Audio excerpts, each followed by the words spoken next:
Alright guys, today we're going to talk about vectors.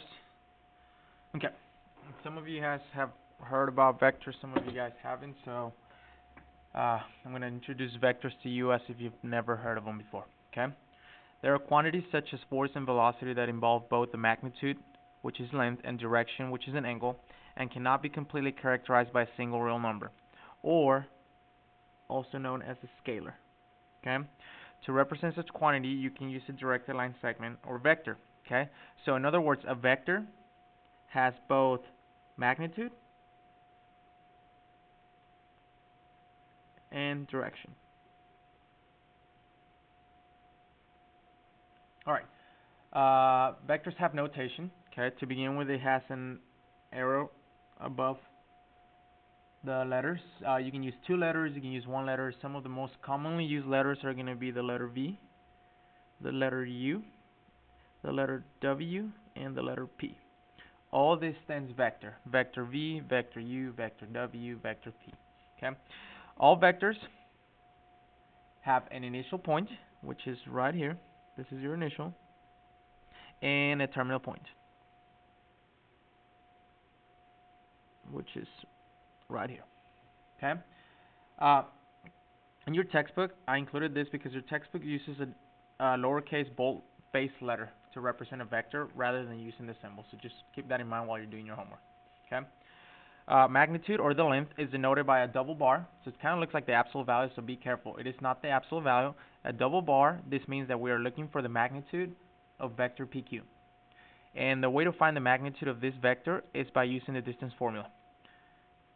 Or you can use the Pythagorean theorem. Okay? All this material is nothing really that you haven't done before. Maybe you just haven't done it as a concept of a vector. But you should feel comfortable using both the Pythagorean theorem and the distance formula. Okay, so let's talk about the component form of a vector.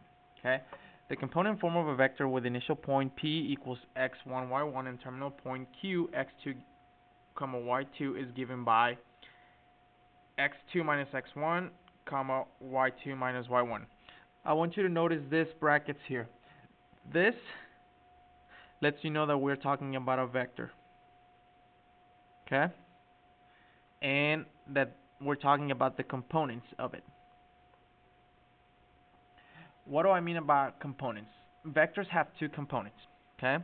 They have a horizontal component and they have a vertical component, okay? And I'll specify a little bit more about what that means here in just a second. Alright, it says find the component form and magnitude of the vector V that has an initial point of negative 2, 3 and a terminal point of negative 7, 9. Okay, we can do this both algebraically and geometrically so we can kind of see what's going on. So let's plot the points. Negative 2, 3 is located here. That's your initial point. And the terminal point is at negative 7, 9. So negative 7, 9. It's located here. And since this is my initial and this is my terminal, that's how you draw it. Okay, so if I wanted to find the magnitude, I could finish drawing a right triangle, and you would know that this is 1, 2, 3, 4, 5. 1, 2, 3, 4, 5, 6. Okay, so if I want to find the magnitude of this, I would say magnitude of vector V equals, I can say the square root of 5 squared plus 36 squared, which is equal to the square root of, well, I'm sorry, it's 6 squared, which is 36 plus 25, or 25 plus 36, I'm sorry, which is the square root of 61. Okay, it shouldn't break down, so we're just going to leave it a square root of 61, so that's the magnitude. Now, to find the component, notice how above here it said to do x2 minus x1, y2 minus y1, but what I want you to notice is, here's the key word. We start with the terminal point, so the terminal point has to be your x2, y2, okay? So this was my terminal point, okay? So I'm going to say negative 7 minus negative 2, comma, 9 minus 3. So that's going to give me negative 7 minus, that turns it into a plus, so that becomes a negative 5, and 9 minus 3 is 6. Okay, so the components over is negative 5, 6. Now, I actually want to bring your attention. Notice how this matches the right triangle. Okay, This right here is always going to be your horizontal component. And this here is your vertical component.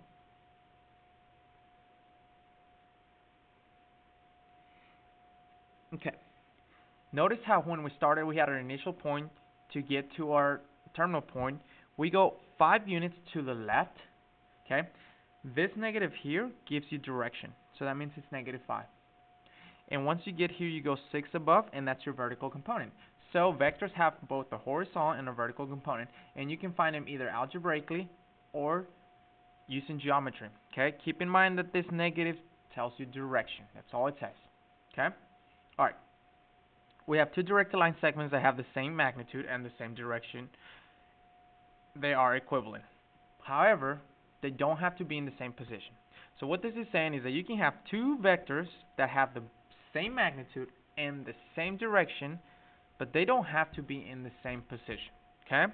So let's flip the page. And let's talk about this page. So it says we have two vectors. We have vector u and we have vector v. We're going to prove that vector u is vector v. So let's plot vector u. Vector u is located at 0, 0, 3, 1, 3, 1. So this is vector u. And vector v is represented by 2, 2, 5, 3. 5, 3. And this is vector v. We're going to prove that they're equal to each other. So remember, to be equal to each other, they have to have the same magnitude and the same direction, but they don't have to have the same position. As you can see already, they don't have the same position. So we have to prove that they have the same magnitude. So for this one, I'm going to use Pythagorean theorem. So we're going to say magnitude of u equals square root of 1, 2, 3 square and 1 up plus 1 square. So 3 square equals to 9. 1. Alright, let's find the magnitude of vector v. Vector v. Oh, would you look at that? It's also 3 square plus 1 square, which is square root of 10. So they both have the same magnitude. So now all we have to check is that they have the same components. Okay? We can do this algebraically, or we can do this geometrically. Okay? If we do this just geometrically, since we have a drawing, you will see that starting from here, you go 1, 2, 3 units horizontally in the positive direction, and you go 1 unit up. For vector u, you have 1, 2, 3 units on the horizontal direction and 1 up. And as you can see, their magnitudes are equal, and so are their components. Therefore, vector u and vector v are equal to each other. Okay? Alright. Now we're going to get to some operations with vectors. Excuse me. We're going to add these vectors, and in order to add them, we're going to use the terminal to initial method. And here's how it works. Remember how I said that this was the terminal? This is the initial side of a vector, and this is the terminal point. Initial point, terminal point. So when you're going to add them, first of all, notice the order which is done. First, you are going to take vector u. Okay.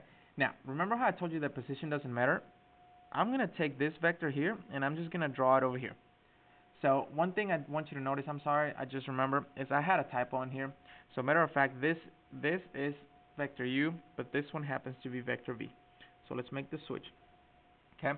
So because we're starting with vector u, I'm going to take this exact vector, and I'm going to draw it here, and I'm just going to do it in a different position. It really doesn't matter. Okay. So let's say I go from here, as long as I keep the same components. So it's 1 to the horizontal, 1, and then 1, 2, 3. 1, 2, 3. So there is my vector u.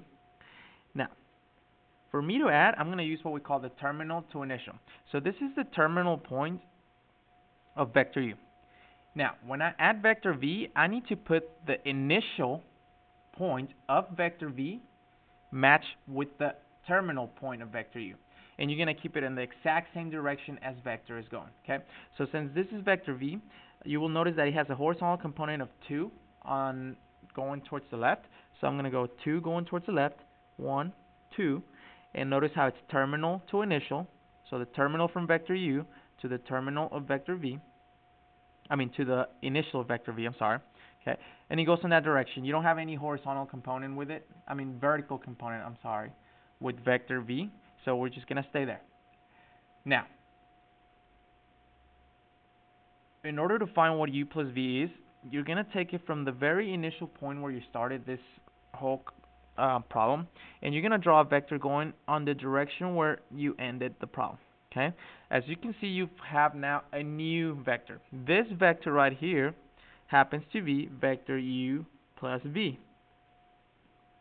Okay, now in order to find out what the answer is very simple. We need to find its components.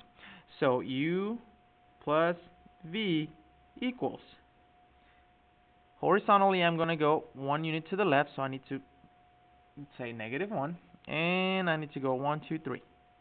And that right there would be your answer for u, vector u plus vector v. Okay? Alright, negative vectors are denoted with a negative in front of it. Here's what you need to know about it. They have the same length as the original vector, however, they have the total opposite direction. So what I mean is, look at this vector, how it's going on this direction, okay? And the negative of it will have the exact same magnitude, however, it is going in the total opposite direction, okay? So, we're going to go down here, and actually there's another typo here on these notes. So we're going to say this is vector v minus vector u equals to vector v plus negative vector u. Okay?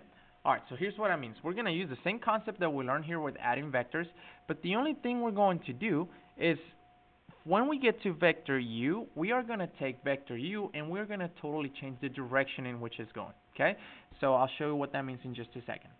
So it says we're taking vector v, so we're going to start with vector v, and I'm going to draw it up here because position doesn't matter as long as I keep the same components, and this is vector v, and I'm going to use the terminal to initial. Okay? So if I'm subtracting vector u, that means that I am taking vector u, but I am going in the totally opposite direction. Okay? So I'm going to use again the terminal to initial, so this is where I got to start my vector. Originally, vector u was going in that direction, but because I am subtracting it, I am going to go totally opposite. So I am going to go this way. And it's going to look something like this. You will notice that I still have components of 1, 3, but they are in the total opposite direction.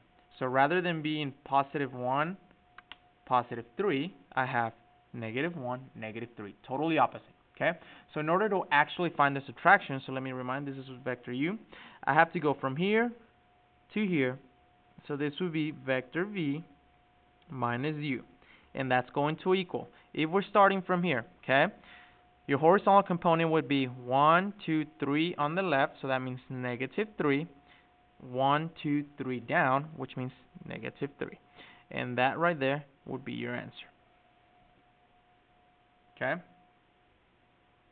Alright, let's continue. You can practice this on your own, but we're going to go ahead and skip to here. Okay? Alright, how about we do this algebraically? The previous method that I showed you was to do it geometrically. Okay? There is a way to do it algebraically. In my opinion, it's a little easier, so let's go ahead and get started. Okay? So let's say you have the following vectors. You have vector u, which is horizontal component is 4 and its vertical component is 2, and you have vector v, which is horizontal component is -2 and its vertical component is 1. Okay, in order to find the addition, here's what you need to do. U plus v equals, I'm going to go down here, it's going to give you a vector, and here's what you do. You're going to take the x, or the horizontal component for both of them, and add it, because we are adding. So we have 4 plus -2. And then you're going to take its vertical components and add them. 2 plus 1. If we simplify this, this would be 4 plus 2 plus -2 would be 2. 2 plus 1 is 3. So that would be your answer. I provided this space here in case you wanted to try it geometrically. You don't have to, but you can prove it geometrically here. Okay? Alright, let's try part B. Okay? It is the exact same concept. So, let's try it. We're starting with u. So it's going to be 4 minus negative 2, comma, 2 minus 1. So 4 minus negative 2 is 6, comma, 1. Again, the space there is provided to you if you want to try this geometrically. Alright. What happens when you have a scalar in front of your vector? Okay? When you have a scalar in front of your vector, you are going to distribute it like you normally do it in algebra. So for example, you know that vector u is 4, 2. So this one we're going to call it 1/2 u. It's going to be the same thing as saying 1/2 times the components of the vector, which are 4, comma, 2. So that means that 1/2 vector u is the same thing as saying 1/2 times 4, which is 2, and 1/2 times 2, which is 1. Okay? Now we need to do vector 3v. Okay? So 3v is the same thing as saying 3 times, and if you go up to the top of the page, it's negative 2, 1 were the original components. So 3v is negative 6, 3. Okay? So now that we want to do the subtraction of 1/2 vector u minus 3 vector v, it would be, we're starting with u, so we're going to go here. So it's 2 minus negative 6, comma, 1 minus 3. Simplify that. So 2 minus negative 6 is 8, and 1 minus negative 3 is negative 2. And that right there is your answer. You can try that one on your own. Okay? Try that one on your own and see what you get.